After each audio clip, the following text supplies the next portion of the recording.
我在南湾夜市给这帮摊贩供了7年海鲜，每条鱼、每只虾都是当天从渔港拉回来的鲜货。结果钱贵生当着整条街100多个摊主的面说，临海的海鲜成本不到30%，剩下全是黑心差价，吃的都是摊主们的辛苦钱。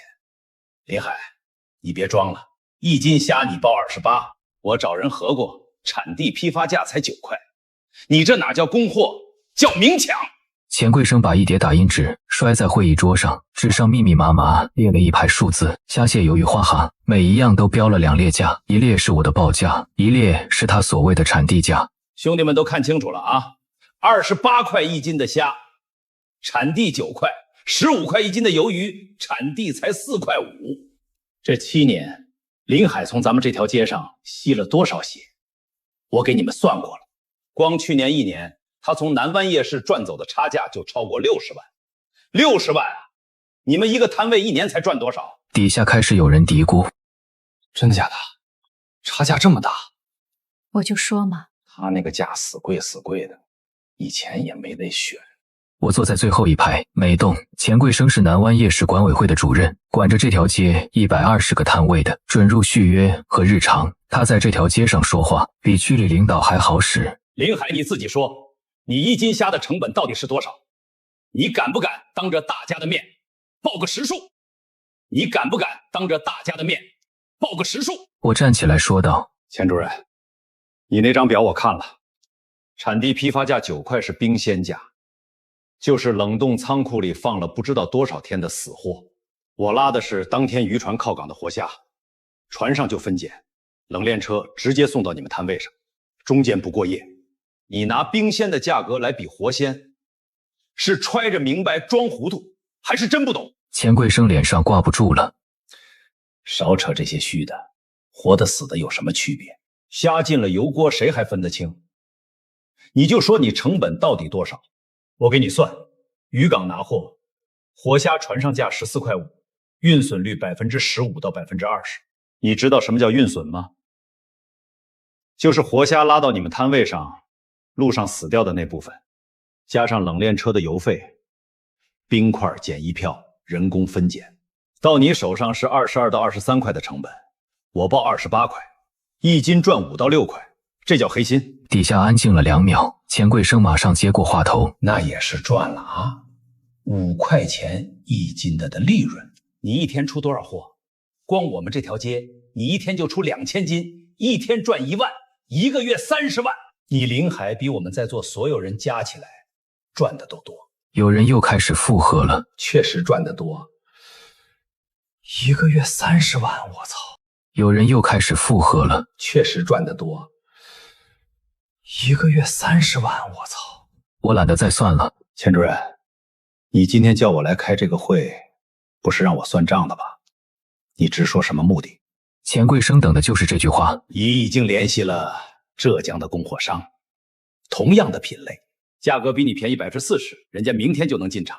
从明天开始，南湾夜市实行统一供货制度，所有海鲜由市场管委会指定的供货商统一配送，价格统一，品质有保障。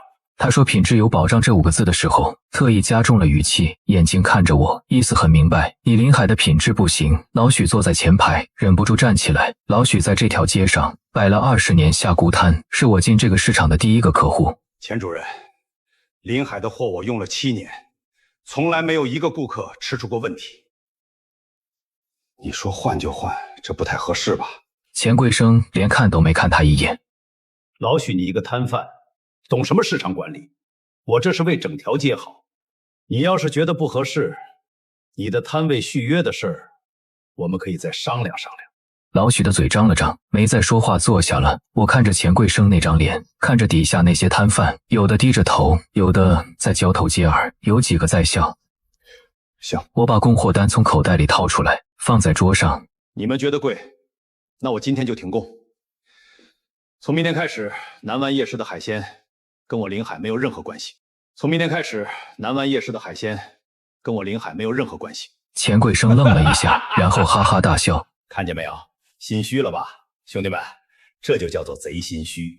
他不敢跟正规供货商竞争，自己跑了。底下有人拍手。早该换了，便宜40%，省下来的全是利润啊！我没回头，走到门口的时候，老许追了出来。孩子，你别冲动，再想想办法，跟钱贵生谈谈。许叔，我不冲动，我就是不卖给不信任我的人。那你以后怎么办？我的货不愁卖，倒是你以后拿货的时候多留个心眼儿，便宜40%的海鲜，你自己想想省了在哪儿了。我上了车，发动引擎，从后视镜里看见老许站在夜市门口，手里还攥着那张供货单。钱贵生站在会议室窗户后面，冲我的方向竖了根中指。第二天下午3点，一辆挂着浙江牌照的冷链车开进了南湾夜市。车身上喷着周氏海鲜产地直供8个大字，车厢侧面还贴了一排照片渔船。码头冷库看着挺正规。钱贵生站在市场门口亲自迎接。周老板，一路辛苦了，兄弟们都等着呢。从驾驶室下来一个50多岁的男人，穿着件皱巴巴的短袖，手腕上戴着串佛珠。钱主任客气了，我这车货保证让你们满意。周老根拍了拍车厢，钱贵生招呼摊贩们过来看货。都过来，新供货商到了，今天先看看品质，满意的话，明天就开始正式供货。摊贩们围了上来，周老根打开车厢后门，一股冷气扑面而来。车厢里码着10几个白色泡沫箱，每个箱子上都贴着标签：南美白对虾、花蛤鱿鱼。南美白对虾、花蛤鱿鱼。周老根掀开一个泡沫箱，里面的虾密密麻麻堆在一起，个头不小，有几只还在蹦。看见没？活的，刚从养殖场拉出来的，您摸摸，多新鲜。有几个摊贩伸手进去抓了一把，确实还在动，个头也不小。钱贵生接过话头：周老板的货我亲自验过，品质绝对没问题，关键是价格，虾16块1斤，鱿鱼8块，花儿5块，比临海便宜多少？你们自己算。底下开始骚动。16块？真的假？便宜这么多。老许站在人群后面没说话，他盯着那箱虾看了一会儿，皱了皱眉。那虾的颜色不太对，正常的活虾身体是半透明的青灰色，虾壳有光泽，但这批虾壳发白，而且白得不自然。像是蒙了一层雾。还有那几只蹦的虾动作很僵硬，不是活虾那种灵活的弹跳，更像是肌肉痉挛。老许，你不来看看？钱贵生冲他喊了一声，老许走过去蹲下身，用手指戳了戳箱子里的虾，虾肉发硬。他又闻了闻，有股淡淡的刺鼻味，不是海腥味，是化学药剂的味道。怎么样，老许，你在这条街上摆了20年摊儿，最懂货，你说说这虾行不行？钱贵生故意这么问。老许抬起头看了看周老根，又看了看钱贵生，还行。他站起来拍了拍手上的水。那就这么定了，从明天开始，周老板每天下午3点送货，大家按需订货。周老板每天下午3点送货，大家按需订货，统一决算。摊贩们开始往回走，一路上都在讨论价格。16块的虾，我一天能多赚好几百，早该换了。临海那个价吃人呐。老许走得很慢，他回头看了一眼那辆冷链车，周老根正在跟钱贵生说话，两个人站得很近。钱贵生笑得很开心。周老根从口袋里掏出一个信封，塞进了钱贵生的手里。钱贵生接过信封，拍了拍周老根的肩膀，两个人一起往管委会办公室走。晚上8点，夜市开市，老许的虾菇摊前排起了队。老许，今天的虾怎么卖？还是老价钱，38一斤。怎么没降价？隔壁老王家的虾今天便宜了10块，他说供货商换了。我这批虾是昨天临海送的，还没用完。那明天呢？明天你也用新供货商的货吗？老许没接话，低头继续剥虾。客人走了，老许从冰柜里拿出一只今天周老根送的样品虾，放在案板上，用刀切开。虾肉是白的，但白得发灰，而且肉质很松散，不像活虾那种紧实的纤维感。他又拿出一只昨天临海送的虾，同样切开，对比很明显，临海的虾肉质透亮，纤维清晰，切口有弹性。周老根的虾肉质浑浊，切口软塌塌的。老许把2只虾都扔进了垃圾桶，他掏出手机，翻到临海的电话，手指在屏幕上停了很久，最后他还是没打。他把手机放回口袋，继续营业。我离开南湾夜市的第3天，接到了老许的电话。孩子，你现在在哪儿？在渔港，怎么了？没事儿，就是想问问你，那个周老根的货你了解吗？我停下手里的活，怎么出问题了？还没，但是我觉得不对劲，那个虾颜色不对，味道也不对。我切开看了，肉质很松。你用了他的货？没用，我就拿了个样品，但是其他摊位都开始用了。钱贵生要求统一供货，不用的话，摊位续约会有麻烦。老许叹了口气，我知道你不想管这事儿了，但是孩子，我在这条街上摆了20年摊，从来没见过这种货，我怕出事儿。徐叔，你既然觉得不对，就别用。你既然觉得不对，就别用。至于其他人，他们当初是怎么选的，现在就怎么承担。可是，没什么可是，我现在忙着，先挂了。我挂了电话，但是老许那句我怕出事一直在我脑子里转。当天晚上，我开车去了一趟南湾夜市，不是为了钱贵生，也不是为了那些摊贩，我只是想确认一件事。晚上9点，夜市最热闹的时候，我把车停在街口，没下车，只是坐在驾驶位上看。摊位上的生意很好，比以前还热闹，很多摊位门口都挂了新招牌，海鲜降价，全场特惠。我看见一个烧烤摊的老板正在烤虾，虾在炭火上滋滋作响，但是颜色不对，正常的虾烤熟以后是红色，虾壳会卷起来，肉质紧实，但那摊上的虾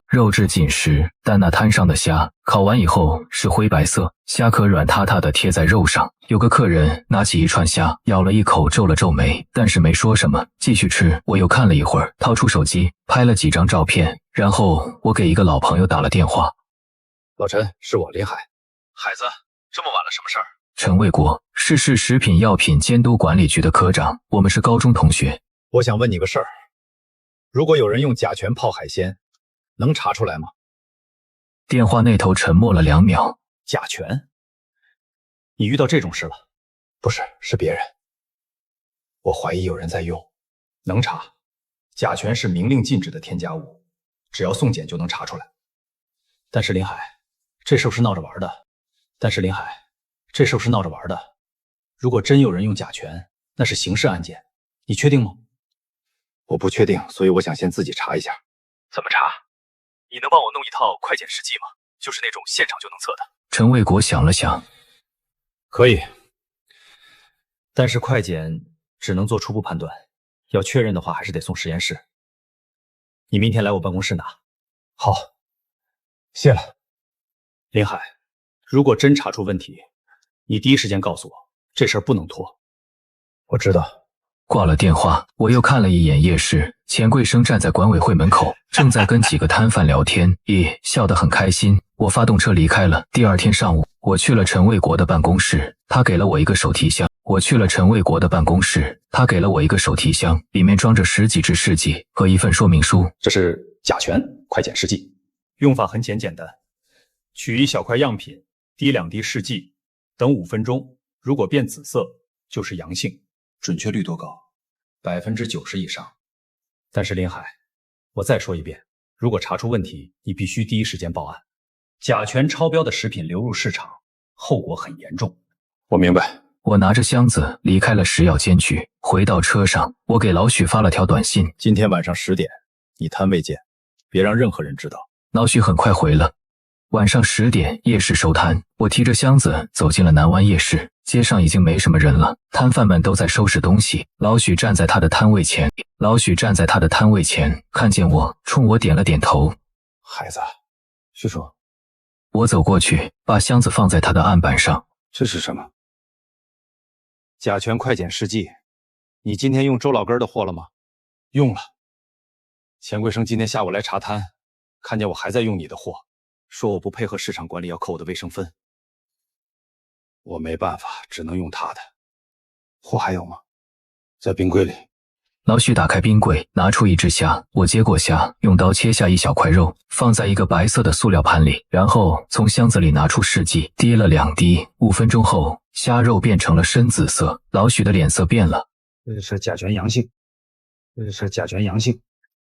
我又拿出一只花蛤，一条鱿鱼，分别做了检测，全是阳性。老许的手开始抖。我今天卖了一整天，那些客人，别慌，甲醛的急性毒性不高，吃1-2次不会死人，但是长期吃会致癌。我把试剂收起来，看着老许。许叔，你现在有2个选择：第一，当什么都没发生，继续用周老根的货继续卖；第二，报案。报案，必须报案。报案的话，你的摊位保不住了，钱贵生会找你麻烦，其他摊贩也会恨你。你确定吗？我确定。林孩子，我在这条街上摆了20年摊，从来没害过人。我不能因为怕麻烦，就让这种毒货继续卖下去。我点了点头。好，那我们现在就去报案。但是在报案之前，我要先做一件事。什么事？找到周老根的仓库。第4天，周老根的生意越做越大，南湾夜市120个摊位，已经有90多个开始用他的货，剩下的10几个摊主，要么像老许一样心里有疑虑，要么就是跟我关系好不想换，但是钱贵生不给他们活路。老许，你这摊位的卫生评分这个月又是 C， 你知道连续3个月 C 是什么后果吗？直接取消续约资格。钱主任，我这摊位每天收摊都冲洗得干干净净，怎么可能是 C？ 干不干净不是你说了算，是我说了算，不是你说了算，是我说了算。老许，你只要配合市场的统一供货制度，这个评分自然就上去了。老许没说话，钱贵生合上本子，你自己考虑清楚。这条街上就你最特殊，别人都在用周老板的货，就你非要跟林海那个骗子搅在一起。林海不是骗子，那他为什么不敢跟周老板竞争，自己跑了？老许攥紧了手里的刀，但最终还是松开了。钱贵生走了，老许站在摊位前，看着街对面那些已经换了货的摊位，生意确实比以前好，价格降下来了，客人多了，但是那些摊主的脸上都带着一种说不出来的不安。周老根的冷链车现在每天下午2点就到，比之前提前了1个小时，车厢里的货越来越多，除了虾，蟹、鱿鱼，还增加了扇贝、生蚝、鲍鱼。钱主任，这批鲍鱼是我从福建拿的货，个头大肉厚，12块一只，市面上至少要卖20。周老根掀开泡沫箱，里面的鲍鱼个头确实不小，但是颜色发白，而且闻起来有股怪味。钱贵生接过一只。周老板，你这价格越来越便宜，不会亏本吧？亏什么本？我有渠道。再说了，钱主任你给我介绍了这么好的市场，我怎么能让你失望？周老根说着，又从口袋里掏出一个信封，这次的信封比上次厚了1倍。钱贵生接过信封，拍了拍周老根的肩膀。周老板，以后南湾夜市就是你的天下了。那是。对了，钱主任，我听说还有几个摊位没用我的货。有，但是不用担心，我会处理。那就好。其实啊，我这货便宜是因为我有独家的保鲜技术。你看这虾，拉过来3天了，还跟活的一样。周老根从车厢里抓出一只虾，虾还在微微抽搐。钱贵生笑了。周老板真是有本事。哪里。2个人一边说话，一边往管委会办公室走。没人注意到，停在街口的一辆黑色轿车里，我正在用手机拍照。晚上7点，我跟老许在夜市外面的一家小饭馆见面。孩子，我跟了周老根3天。老许把手机递给我，屏幕上是一张地图，上面标了一个红点。这是他的仓库。对，在城郊的工业区。一个废弃的冷库。每天下午1点，他会开车去那里装货，然后2点送到夜市。你进去看过吗？没有。那地方围墙很高，大门上了锁，而且周老根每次去都会带2个人，看着不像普通工人。我放大地图看了看那个位置，城郊工业区，周围都是废弃厂房，很偏僻。徐叔，你这几天辛苦了，接下来的事儿我来处理。你打算怎么办？今天晚上我去那个仓库看看，太危险了，要不要报警？现在报警没用，我们只有快检结果，没有实锤证据。而且就算报警，食药监去查，周老根也有时间转移货物。我必须先拿到他仓库里的证据。那我跟你一起去。不用，你留在夜市，盯着钱贵生和周老根。如果有什么异常，马上通知我。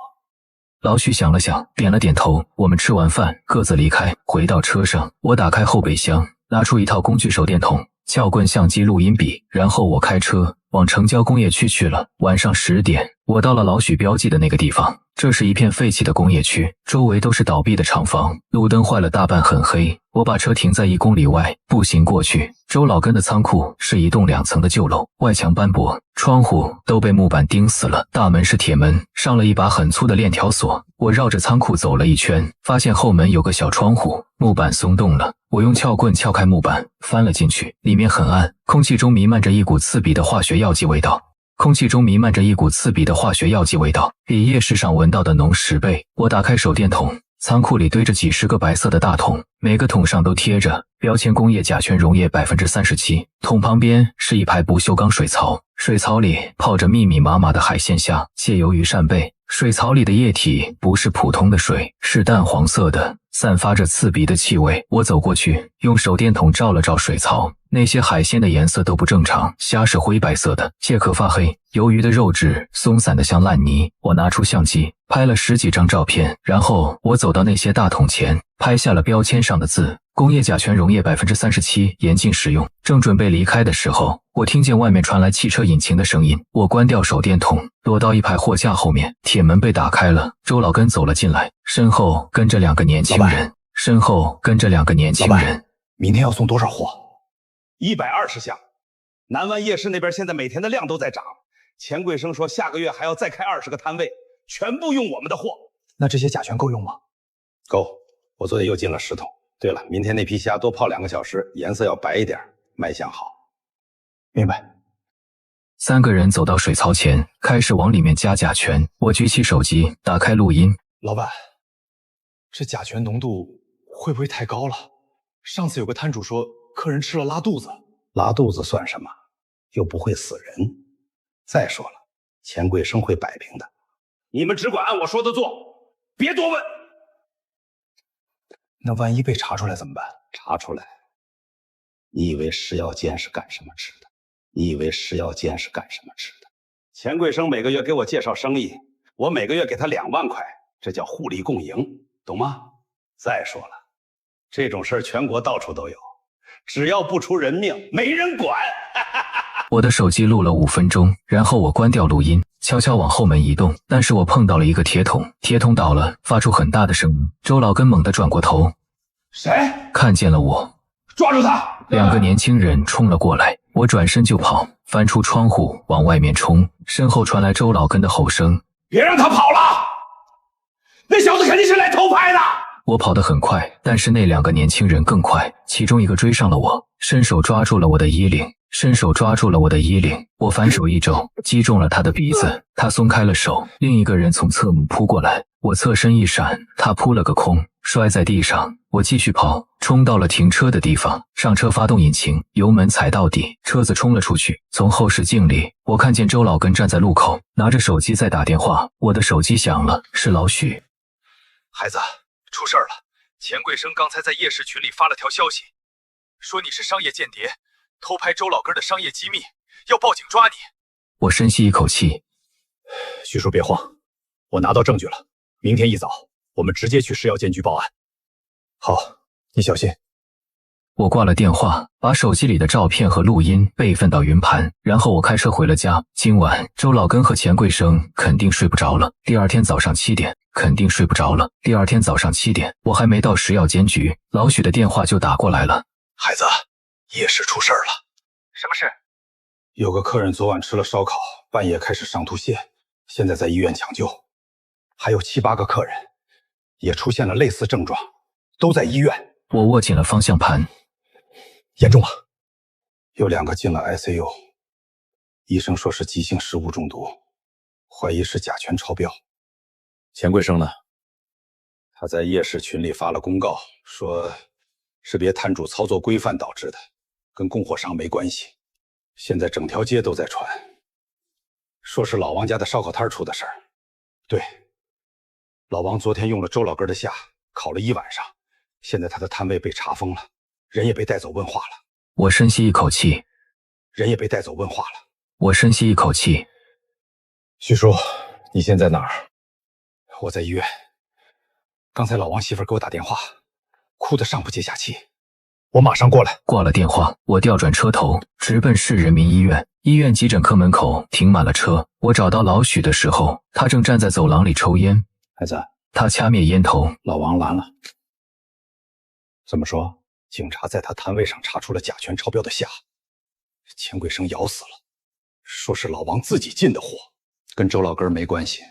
现在老王说不清楚，只能认。我攥紧了手机。徐叔，我手里有证据。老许愣住。昨晚我去了周老根的仓库，拍到了工业甲醛桶，还录了音。老许抓住我的胳膊。疯了！那地方多危险，你不知道。我知道，那地方多危险，你不知道。我知道，但总得有人做点什么。老许盯着我看了几秒，松开手。你打算怎么办？报警，把证据交给食药监。钱桂生那边管不了那么多了，人命关天。老许点点头。我陪你去。市食药监局在政务中心3楼，接待我们的是一个姓张的科长。我把手机递过去。这是昨晚在周老根仓库拍的。张科长接过手机，脸色越来越难看。你确定这是周老根的仓库？确定，我还录了音。我点开录音，周老根的声音从手机里传出来。这批虾我泡了3天，保证新鲜。张科长听完站起身。你等一下。他拿着手机走进李健办公室。10分钟后，他带着2个人出来。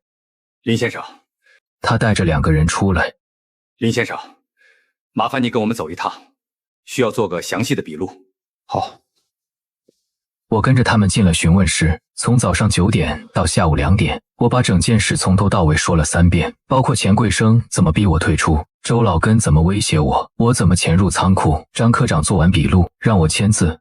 林先生，你提供的证据非常关键，我们会立即展开调查。那老王，我们会重新核查，如果确实是被冤枉的，会还他清白。我走出食药监局的时候，天已经黑了，老许还在门口等我。怎么样？老许拍拍我的肩膀。他们说会查，那就好。走，我请你吃饭。不了，徐叔，我想回家睡一觉。也好，这2天你也累坏了。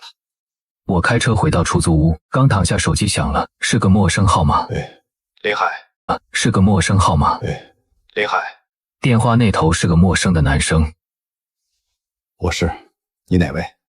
我是市场监管局的，明天上午9点，请你到局里来一趟。出什么事了？钱桂生实名举报你恶意诽谤，破坏夜市经营秩序。我冷笑一声。我明天准时到。挂了电话，我盯着天花板。钱桂生这是狗急跳墙了，但我不怕，该来的总会来。第2天早上8点半，我准时到了市场监管局。接待室里已经坐着3个人，钱桂生、周老根，还有一个穿制服的中年男人。钱桂生站起来，脸上挂着笑。林海来了。张局，人齐了。那个中年男人点点头。我在钱桂生对面坐下。张局打开文件夹。林海。张局打开文件夹。林海，钱桂生举报你恶意诽谤，破坏夜市经营秩序，你有什么要说的？我没有诽谤，我说的都是事实。钱桂生冷笑。事实？你有证据吗？有。我掏出手机。昨天我已经把证据交给食药监了。周老根脸色一变。老周。钱桂生拦住他，转向张局。林海这是私闯民宅，非法取证。这种证据不能作数。张局看着我。林海，你确实进了周老根的仓库？是。有没有破坏门锁？没有，门是开着的。锁。周老根拍桌子。我的仓库门一直锁着。那天晚上没锁。我盯着他。那天晚上没锁。我盯着他。可能是你们卸货的时候忘了锁。张局记下笔录。还有别的要说的吗？有。我看向钱桂生。钱主任，你说我破坏夜市经营秩序，那我问你，夜市现在出了食物中毒事件，2个人进了 ICU， 这算不算破坏经营秩序？钱桂生脸色一沉。那是个别摊主操作不规范。不规范？我打断他。老王用的虾是周老根供的，周老根的虾是用工业甲醛泡的，这些你都知道。你血口喷人！我有录音。我点开手机。要不要放给张局听听？房间里安静了几秒，张局咳了一声。林海，你的证据我们会核实，但私闯民宅这件事，张局。但私闯民宅这件事，张局。门外传来一个声音，食药监的张科长走进来，不好意思，打断一下。他看向我，林海，你昨天提供的证据我们已经核实了，周老根仓库里确实存放了大量工业甲醛。我们今天凌晨突击检查，现场查获工业甲醛桶127个，甲醛超标海鲜32吨。周老根脸色煞白。还有，我们调取了周老根的供货记录，过去3个月，他一共向夜市供应了12吨海鲜，经检测，全部甲醛超标。钱贵生站起来，这不可能！钱主任，我们还查到了一些转账记录。张科长看着他，周老根每个月给你转账2万，这笔钱是什么性质？钱贵生张了张嘴，说不出话。还有老王的事儿。张科长翻开文件，还有老王的事儿。张科长翻开文件，我们重新调查了老王的摊位，他用的虾确实是周老根供的，而且我们在周老根的账本上找到了记录，老王那批虾是钱主任亲自安排的。张局站起来，钱贵生、周老根，你们涉嫌生产销售有毒有害食品，收受贿赂，现在请你们配合调查。2个警察走进来，钱贵生瘫坐在椅子上，周老根想跑，被警察按住，他回头吼了一句：林海，你等着，我不会放过你！张科长走到我身边，林先生，谢谢你提供的线索，如果不是你，这件事不知道还要害多少人。老王呢？已经放了，我们会给他出具证明，还他清白。走出市场监管局的时候，阳光刺眼，我眯起眼睛，手机响了，是老许。孩子，你在哪儿？刚从市场监管局出来。听说了，钱贵生和周老根被抓了。夜市那边炸锅了，好事摊主都在问，以后海鲜从哪儿进？我沉默了几秒。徐叔，你觉得我还能回去吗？为什么不能？你又没做错事儿。可是，没有可是。老许打断我，你做的是对的，那些摊主心里都清楚。我深吸一口气，我考虑一下。别考虑了，今晚7点夜市门口，我请大家吃饭，给你赔罪。徐总，给你赔罪。徐总，就这么定了。老许挂了电话，我站在路边看着来来往往的车，不知道为什么眼眶有点热。第二天早上，我被手机震醒，屏幕上跳出来10几条未读消息，都是夜市的摊主们发的。林老板，你看新闻了吗？哇，上电视了，钱贵生那孙子完了。我点开链接，是电视台的早间新闻，头条就是这个案子，主持人做的笔直，语气严肃。本台消息，市场监管局昨日破获一起特大食品安全案件，涉案人员在海鲜中非法添加甲醛，销往南湾夜市等多个市场，累计导致127人出现不同程度中毒症状，其中3人重症。画面切到现场，钱贵生和周老根被警察压着，低着头往警车里塞。镜头扫过仓库，一排排白色大桶堆在地上，现场查获甲醛127桶，污染海鲜32吨。主持人继续念：经供货商周老根长期使用工业甲醛劲爆海鲜，南湾夜市承包商钱贵生收受贿赂为其提供庇护，2人涉嫌生产销售有毒有害食品罪及受贿罪，已被拘留等待审判。我放下手机，胸口那股憋了好几天的气终于散了。上午10点，我去了趟夜市，还没走到摊位，就看见老张他们围在一起。林老板，老张冲我招手，脸上笑得见牙不见眼。你可算来了，我们正说你呢。我走过去，说我什么？说你牛逼呀！卖烧烤的小李递过来一瓶水。林老板，你早就知道钱贵生有问题吧？我拧开瓶盖喝了一口。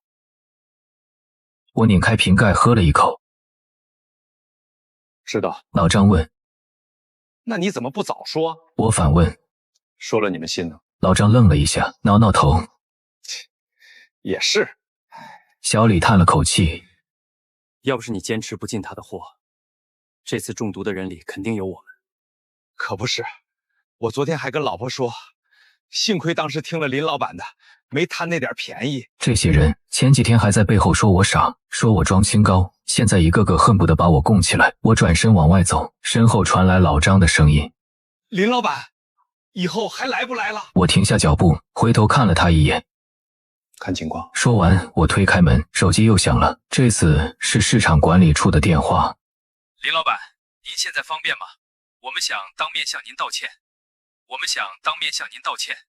我挂断了电话，道歉晚了。中午，老王给我打电话。林老板，我出来了。什么时候的事儿？昨晚警察说搞错了，还跟我道歉。他顿了顿，你什么时候方便？我请你吃饭。吃什么饭？你先把摊位收拾收拾，明天正常出摊。货源从我这儿走。行。老王那边声音一下子亮了。林老板，这次事儿我记一辈子。少废话，明天见。挂了电话，刘主任的车停在我摊位前面，他下车，后面还跟着2个穿制服的。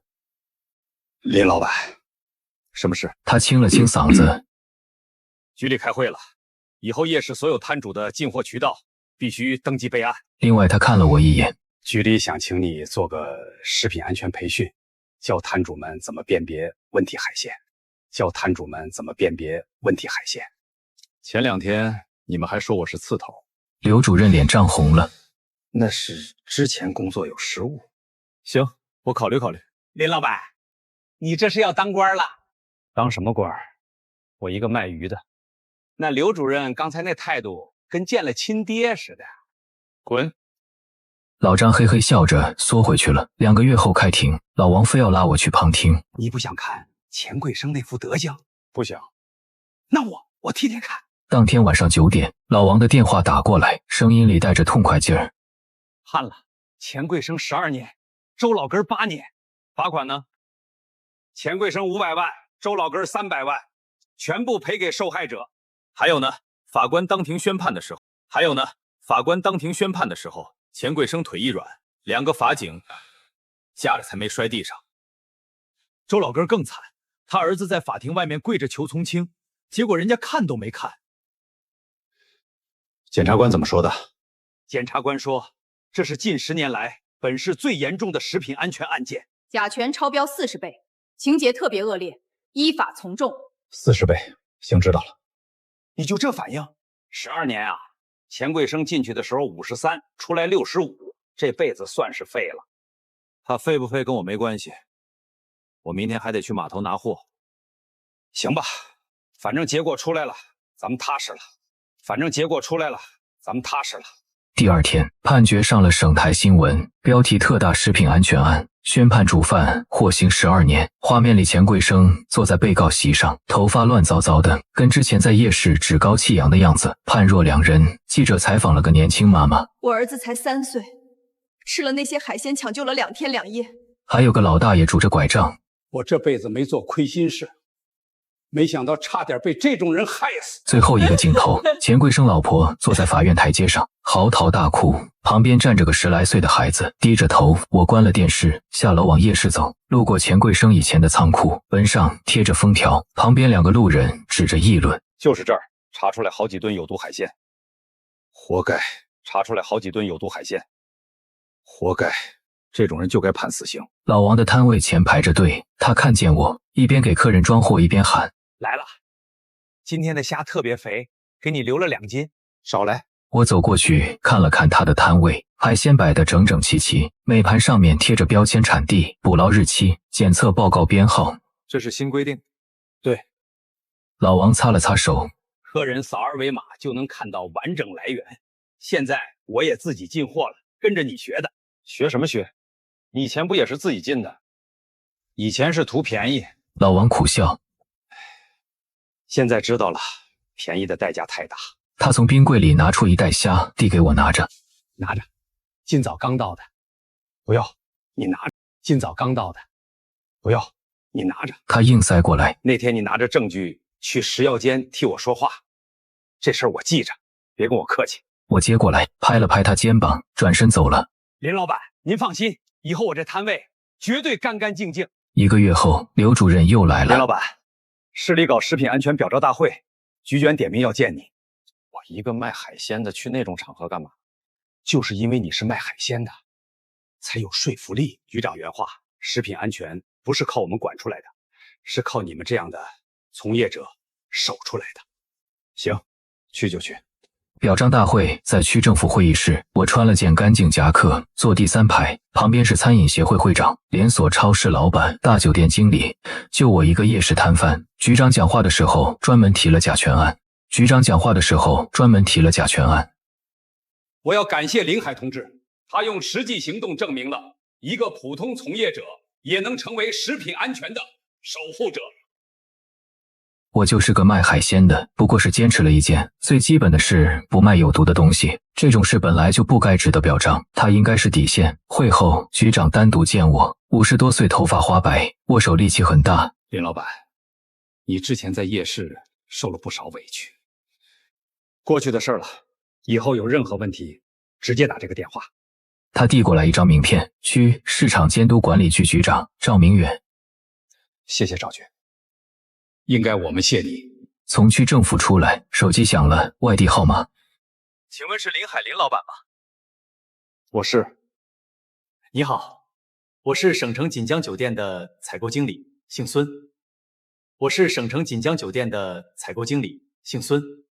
我们在新闻上看到了您的报道，想跟您谈海鲜供应合作。省城大酒店找我一个夜市摊贩供货，你们需要什么品类？主要是鲜虾和贝类。我们之前的供应商出了问题，急需靠谱渠道，日均200斤左右。200斤，我现在日出货量的3倍。可以，先发一批样品，你们检测合格了再签合同。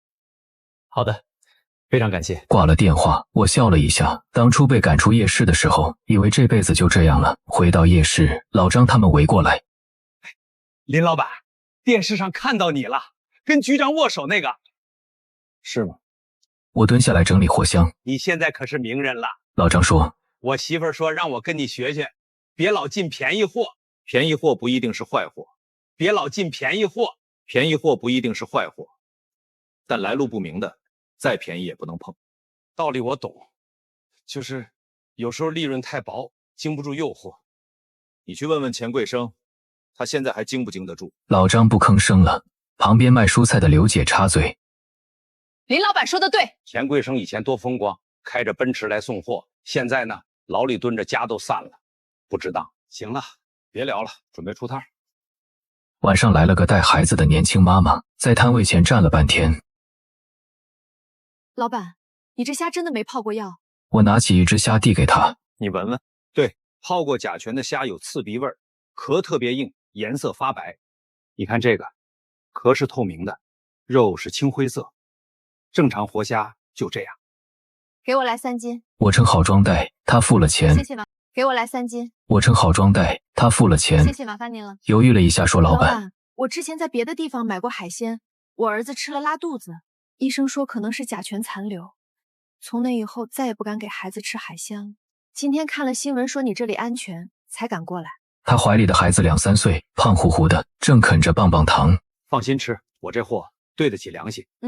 他笑了一下，抱着孩子走了。半年后，城东租了个小仓库，正式注册了公司，名字很土，临海水产。老王是第一个合伙人，他负责本地配送，我负责上游采购和品控。省城锦江酒店的合同签了，后来又陆续谈了几家，生意不算大，但稳。每一批货出去之前，我都亲自验，不合格的当场退回，1斤都不放过去。有人说我太较真，较真才能活得久。钱贵生不较真，较真才能活得久。钱贵生不较真，现在在牢里较真去了。夜市的摊位没退，每天晚上还是去摆。你现在都算是开公司了，还摆什么摊儿？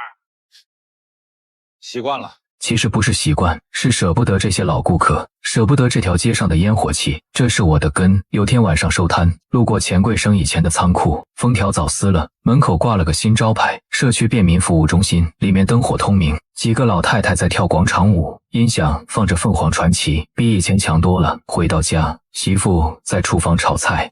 回来啦。儿子跑过来举着一张奖状，爸爸，我考了第1名，数学。100分，行，奖励你一顿大虾。